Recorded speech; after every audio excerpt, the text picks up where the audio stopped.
Bismillahirrahmanirrahim. Sidang sholat Idul Adha yang dimulakan oleh Allah Subhanahu wa Ta'ala, yang dimana pada kesempatan pagi yang cerah dan berkah ini, alhamdulillah kita diberi nikmat oleh Allah berupa nikmat sehat, nikmat waktu, sehingga kita bisa menghadiri yaitu pelaksanaan ibadah sholat Idul Adha, dan insya Allah juga pelaksanaan ibadah penyembelihan kurban. Dan insya Allah mudah-mudahan apa yang kita laksanakan pada pagi hari yang mulia ini mudah-mudahan senantiasa mendapat ridho dari Allah Subhanahu wa Ta'ala. Amin ya rabbal alamin.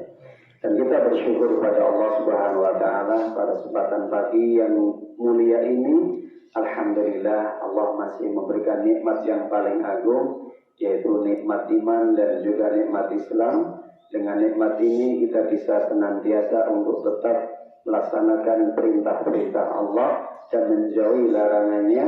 Dan alhamdulillah kita masih tetap istiqomah dalam melaksanakan semua apa yang telah disunahkan, yang dicontohkan oleh Nabi kita yang mulia Muhammad Sallallahu Alaihi Wasallam. Di antara sunnah-sunnahnya adalah melaksanakan ibadah sholat Idul Adha dan juga melaksanakan penyembelihan kurban bagi mereka yang memiliki kemampuan. Hal ini selaras dengan apa yang telah disebutkan di dalam ayat Allah Subhanahu wa Ta'ala di dalam surat Al-Kautsar ayat yang kedua, fasholli li rabbika wanhar, maka hendaknya kalian melaksanakan sholat, yaitu sholat Idul Adha. Maksudnya di sini li rabbika, karena Tuhanmu, hanya mencari ridha Allah semata, bukan karena yang lainnya. Setelah kalian selesai melaksanakan sholat Idul Adha karena Allah, maka hendaknya kalian berkorban. Jadi kata-kata perintah korban ini setelah sholat, dan inilah yang diterima oleh Allah Subhanahu wa Ta'ala. Adapun penyembelihan korban sebelum melaksanakan sholat Idul Adha, maka tidak akan diterima oleh Allah Subhanahu wa Ta'ala. Sebagaimana hal ini pernah dialami oleh Abu Bakrah, sahabat Nabi radhiyallahu anhu, ketika dia saat itu memulai penyembelihan korban padahal belum dilaksanakan ibadah sholat Idul Adha. Maka saat itu sampai kepada Nabi Muhammad SAW. Apa kata Nabi? Syatuka syatul lahmin, bahwa hewan korbanmu adalah daging yang hanya dimakan, bukan termasuk hewan korban. Para jemaah sidang sholat Idul Adha yang dimulakan oleh Allah Subhanahu wa Ta'ala, tidak ada kebahagiaan dan kegembiraan kecuali dimiliki oleh orang-orang yang beriman. Bagi orang yang tidak beriman, mereka tidak akan mendapatkan kebahagiaan, tidak akan mendapatkan kemuliaan, baik di dunia maupun di akhirat kelak.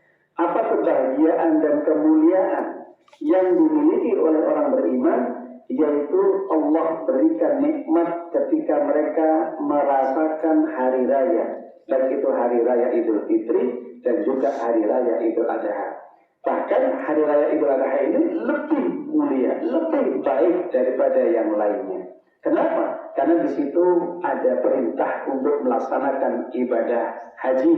Makanya disitulah Idul Adha jatuh pada bulan Dzulhijjah, yang dimana Allah tempatkan ketika pelaksanaan sholat Idul Adha dan berkorban itu pada bulan Dzulhijjah. Kenapa pada bulan Dzulhijjah?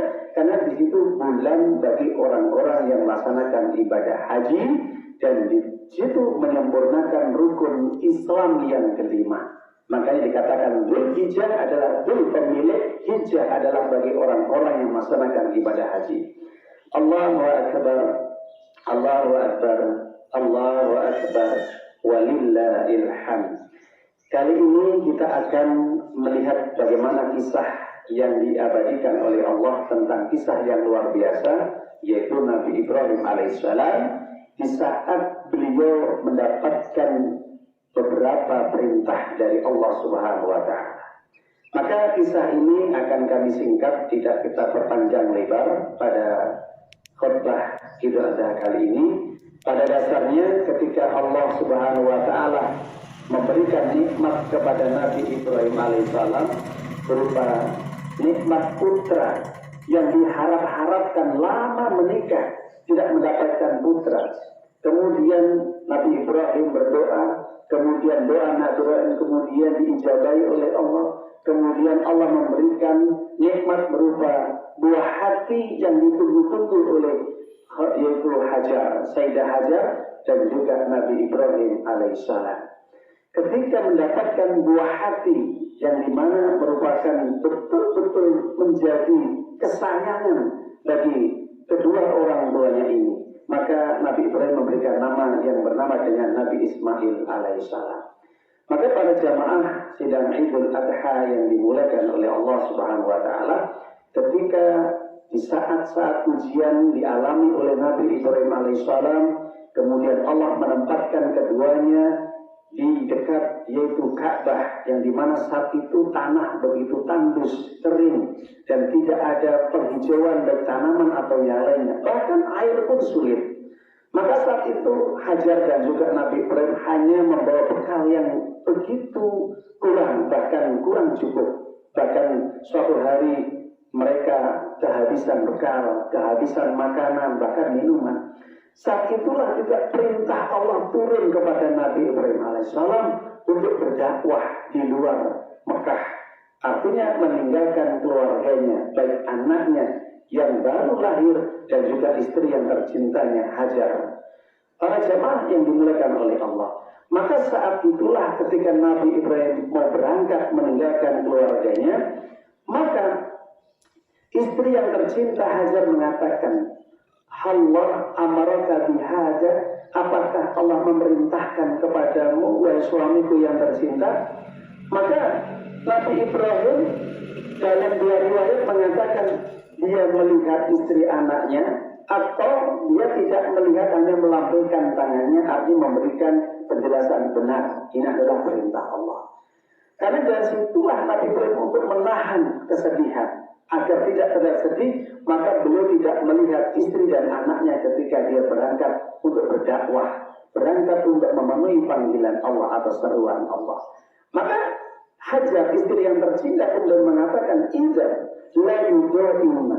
Kalau ini memang benar perintah Allah, semoga Allah tidak menyia-nyiakan usaha suamiku dan juga tidak meninggalkan kami, tidak menyia-nyiakan kami, tidak juga meninggalkan kami yang kami tinggal di sini.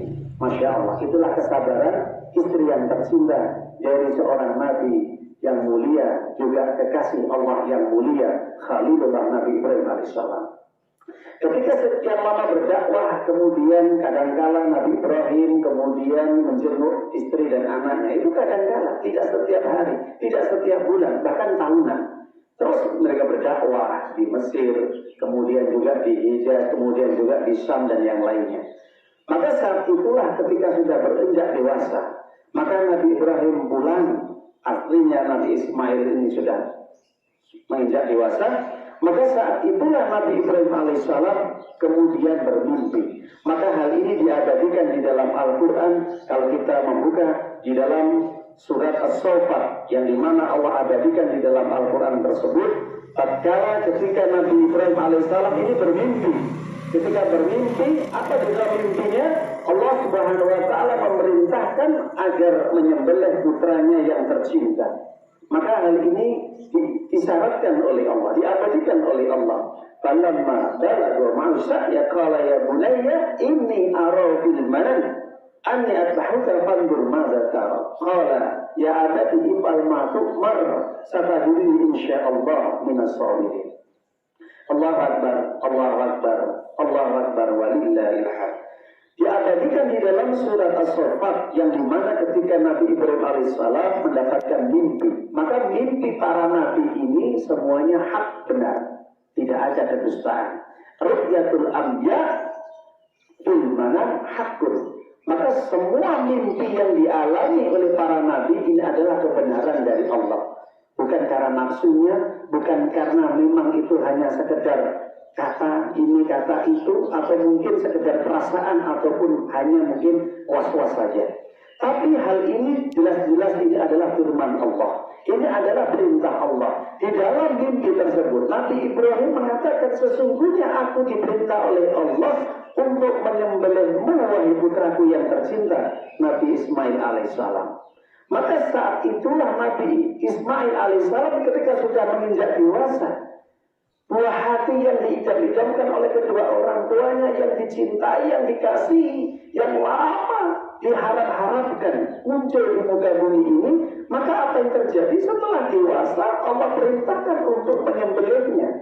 Setelah dewasa, diuji bagaimana ini dilaksanakan atau tidak perintah sembelihan ini. Maka saat itulah putra yang begitu taatnya kepada orang tua dan juga taat kepada Allah Subhanahu wa taala menyatakan dengan begitu tulusnya dan begitu ikhlasnya dengan jawabannya, wahai abaku, wahai bapakku yang tercinta. Kata-kata abadi ini menunjukkan bahwa kasih sayang seorang ayah kepada anak dan cintanya anak terhadap orang tua.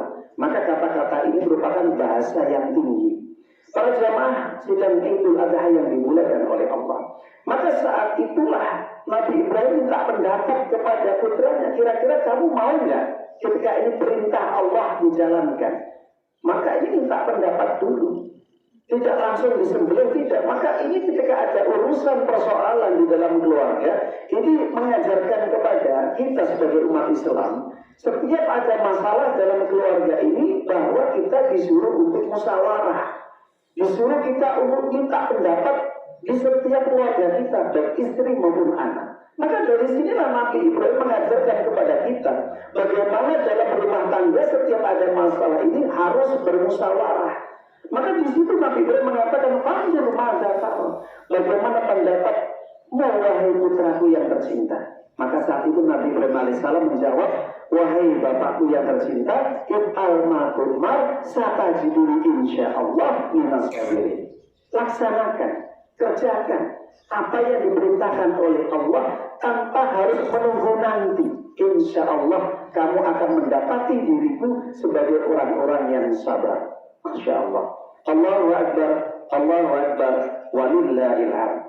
Para jemaah sidang Idul Adha yang dimulakan oleh Allah Subhanahu wa taala, maka dari sinilah kita bisa mengambil pelajaran dan kesimpulan bahwa apa yang telah diajarkan oleh Nabi Ibrahim alaihissalam kepada kaum muslimin, bagaimana cara membimbing dan mendidik putra-putranya ataupun istri-istrinya terkait dengan ketaatan kepada Allah Subhanahu wa taala, maka ini harus betul-betul menjadi teladan bagi kita.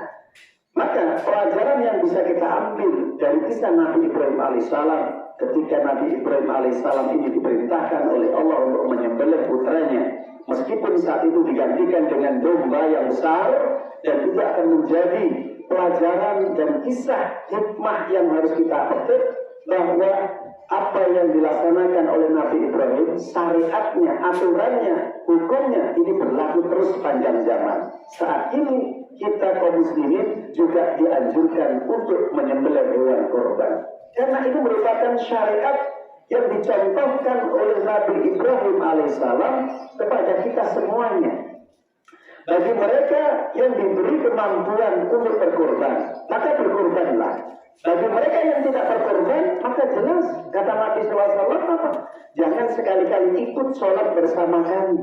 Maka Allah usaha, barang siapa yang dia punya kemampuan untuk berkorban kemudian tidak berkorban, maka jangan sekali-kali mereka ikut sholat bersama kami. Ini menunjukkan syariat Nabi Ibrahim alaihissalam dipegang teguh oleh Nabi Muhammad SAW sebagai cucu daripada Nabi Ismail alaihissalam.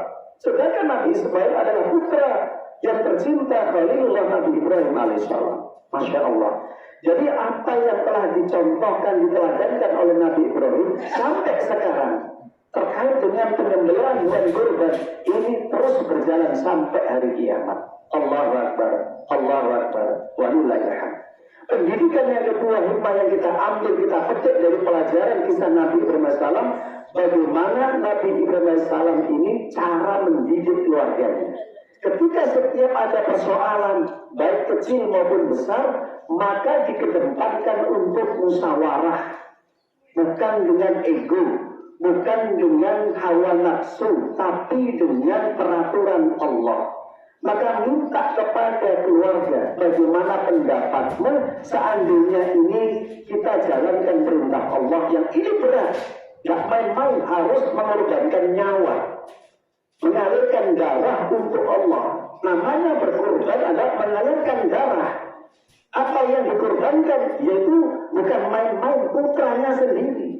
Bukan dikorbankan hewan yang lainnya saat itu. Dan Nabi Ibrahim itu belum mendapatkan berita dari Allah bahwa nanti akan cikal bakal diganti dengan kambing. Bukan.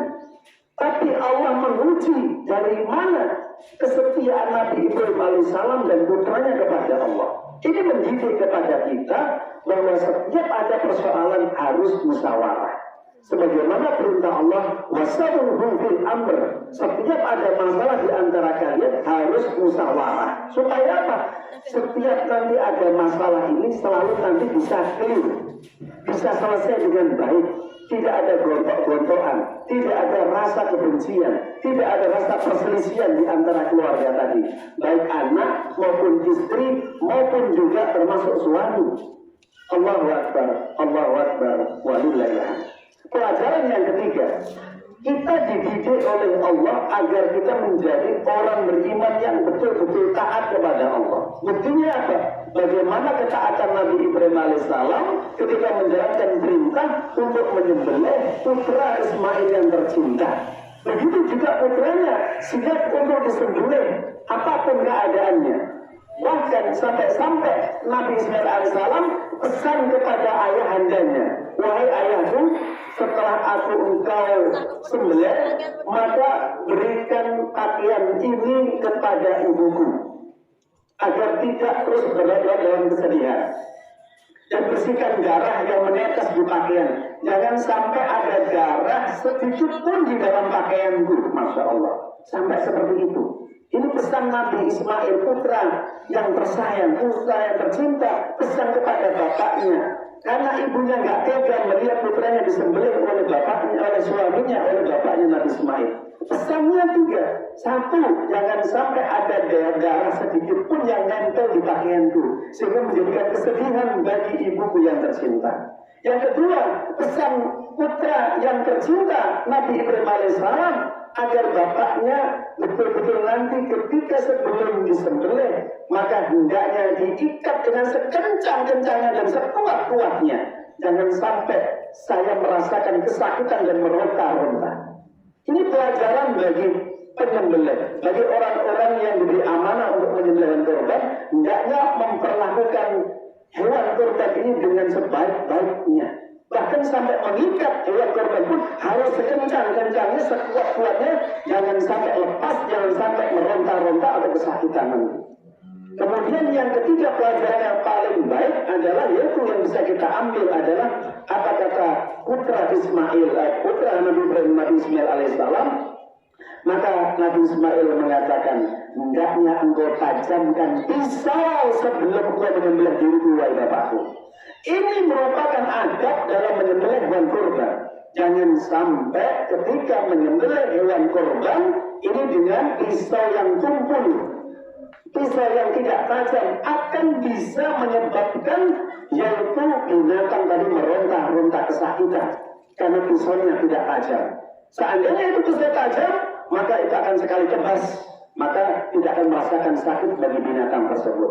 Maka inilah pelajaran yang bisa kita ambil, yang kita petik. Begitu luar biasanya Nabi Ismail alaihissalam ketika memberikan pesan kepada bapaknya yang tercinta. Maka kita sebagai orang muslim hendaknya memperlakukan binatang ini dengan sebaik-baik mungkin. Dan inilah ajaran Islam yang mulia, bagaimana adab terhadap binatang. Itu aja diatur oleh Allah. Bagaimana adab antara manusia dengan manusia. Bagaimana hak seorang muslim dan orang muslim dan juga manusia yang lainnya. Maka ini lebih harus kita jaga. Maka oleh sebab itu di hari raya Idul Adha, meskipun ada perbedaan pendapat di antara kaum muslimin, maka harus kita jaga kebersamaan ini. Maka janganlah perbedaan ini menjadikan saling bermusuhan, saling mencaci maki, saling menghujat, saling memfitnah. Maka bagi mereka yang seandainya ada yang melaksanakan Idul Adha besok ataupun hari ini, maka hendaknya tetap kita menjaga ukhuwah yang paling penting adalah persaudaraan sesama kaum muslimin. Semoga ini bisa memberikan pelajaran kepada kita agar kita menjadi keluarga-keluarga yang hebat, keluarga-keluarga yang bisa mencontoh bagaimana kisah Nabi Ibrahim SAW yang senantiasa taat kepada Allah, patuh kepada Allah, tunduk kepada aturan syariat Allah apapun keadaannya, meskipun itu berat, meskipun itu tidak menyenangkan hati, meskipun itu kadang-kadang mengisi perasaan kita, maka perintah Allah harus kita dahulukan di atas apapun keinginan, baik itu keinginan kita maupun keinginan yang lainnya. Allahu Akbar, Allahu Akbar, walillahil hamd. Pada akhirnya, marilah khutbah sidang Idul Adha ini kita tutup dengan berdoa kepada Allah. Semoga Allah senantiasa memberikan kepada kita hidayah dan senantiasa memberikan kebahagiaan, keselamatan dunia dan akhirat, dan kepada seluruh kaum muslimin, dan terutama khususnya bagi mereka saudara-saudara kita yang melaksanakan ibadah haji di Masjidil Haram dan Madinah Al-Munawwarah senantiasa menjadi haji yang mabrur, haji yang senantiasa diterima oleh Allah SWT. Dan bagi yang belum melaksanakan ibadah haji, semoga akan dipanggil oleh Allah berikutnya. Amin, amin ya rabbal alamin. A'udzu billahi minasyaitonir rajim. Bismillahirrahmanirrahim. Allahumma salli wa sallim wa barik ala Muhammad wa ala alihi wa ashabihi bi rahmatika ya arhamar rahimin. Allahumma ighfir lil muslimin wal muslimat wal mu'minin wal mu'minat al ahya'i minhum wal amwat innaka sami'un qaribun mujibud wa ya dzal hajat. ربنا ظلمنا أنفسنا وإن لم تغفر لنا وترحمنا لنكونن من الخاسرين. ربنا هب لنا من أزواجنا وذريتنا قرة أعين واجعلنا للمتقين إماما. رب اجعلنا مقيم الصلاة ومن ذريتي ربنا وتقبل دعاء. ربنا اغفر لنا ووالدينا وللمؤمنين يوم يقوم الحساب. ربنا فاغفر لنا ذنوبنا وكفر عنا سيئاتنا وتوفنا مع الأبرار. اللهم إنا نسألك علما نافعا ورزقا طيبا وعملا متقبلا. اللهم انصر من نصر الدين، اللهم انصر من نصر الدين. اللهم قاتل المشركين والمنافقين والكافرين الذين صدونا دينك وقاتلنا أولياءك. ربنا تقبل منا الدعاء. ربنا آتنا في الدنيا حسنة وفي الآخرة حسنة وقنا عذاب النار والحمد لله رب العالمين. Assalamualaikum warahmatullahi wabarakatuh.